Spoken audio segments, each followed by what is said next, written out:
یہ کون آج کے دور میں کون ایسا عظیم باپ ہوگا جو اپنی اولاد کو سکھائے؟ یقیناً وہ اولاد بھی بڑی خوش نصیب ہے جو اپنے باپ کے منہ سے یہ باتیں سیکھے۔ ہم انہیں معیشت سکھاتے ہیں، ہم انہیں کھیتی باڑی سکھاتے ہیں، ہم انہیں تجارت سکھاتے ہیں، ہم انہیں زمین کی خرید و فروخت سکھاتے ہیں، ہم انہیں ناپ تولر سکھاتے ہیں، ہم دکان چلانا انہیں سکھاتے ہیں، ہم انہیں اعلیٰ ڈگری دے کے کہتے ہیں بیٹا سی ایس پی کے امتحان آ رہے ہیں، محنت کرو محنت کرو۔ کبھی یہ نہیں کہا بیٹا اب تو جو ہے 25 سال کا ہو گیا ہے، تیری زندگی زیادہ گزر گئی ہے، میں بڑھاپے کے نزدیک ہوں، پتہ نہیں تو نے پہلے جانا ہے یا میں نے جانا ہے۔ قبر کی تیاری کرو، موت کی تیاری کرو، تم نے اللہ کو جواب دینا ہے، تم نے جو کچھ دنیا میں کرنا ہے اس کا جواب آخرت میں بھی دینا ہے۔ فَمَن يَعْمَلْ مِثْقَالَ ذَرَّةٍ خَيْرًا يَرَهُ وَمَن يَعْمَلْ مِثْقَالَ ذَرَّةٍ شَرًّا يَرَهُ۔ بیٹا تمہیں پتہ ہے تم جو دنیا میں کام کرو گے اس کا حساب تم نے اللہ کو دینا ہے۔ دیکھو تم یہ نہ سمجھنا کہ تمہیں کوئی دیکھ نہیں رہا، تمہیں کوئی دیکھ نہیں رہا، تم گناہ کرو گے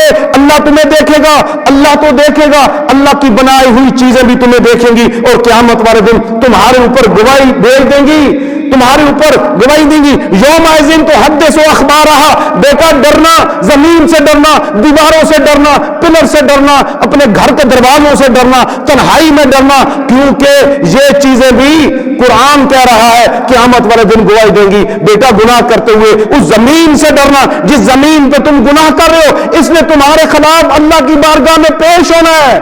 کون عظیم ایسا باپ ہے جو اپنے بچوں کو وراثت میں یہ تعلیم دے کے جائے؟ آئیے ہم اس دور کے پرفتن زمانے کے اندر اس پاک کی اس تقریب میں یہ عہد کریں کہ ہم اپنے بچوں کو دین سکھائیں گے، ہم اپنے بچوں کو قرآن سکھائیں گے، ہم اپنے بچوں کو شریعت مطالعہ سکھائیں گے، ہم اپنے بچوں کو نماز سکھائیں گے۔ کربلا کا درس نماز ہے، کربلا کا پیغام نماز ہے۔ کربلا میں شہادت حسین بتا رہی ہے کہ مرتے وقت بھی اپنی اولادوں کو، اپنی بیٹیوں کو، اپنے حرم کی عورتوں کو یہ بتا کے جاؤ مصیبت کے اندر بھی جو ہے اللہ کے آگے سر جھکانا ہے۔ یہ ہے پیغام، یہ ہے شریعت کا وہ پیغام جو اگر اسے ہم اپنے سینے سے لگا لیں تو ہماری زندگیاں کامیاب ہو سکتی ہیں۔ تو آئیں آج یہ عہد کریں کہ ہم نے قرآن و سنت کے مطابق اپنی زندگی کو بسر کرنا ہے اور اسی کے مطابق ہم نے اپنے بچوں کی تربیت، تعلیم و تربیت کرنی ہے۔ اللہ تعالیٰ عمل کی توفیق عطا فرمائے۔ مزید ویڈیوز دیکھنے کے لیے محمدی رونی قافلہ کے آفیشیل چینل کو سبسکرائب کریں اور بیل آئیکن کو پریس کریں۔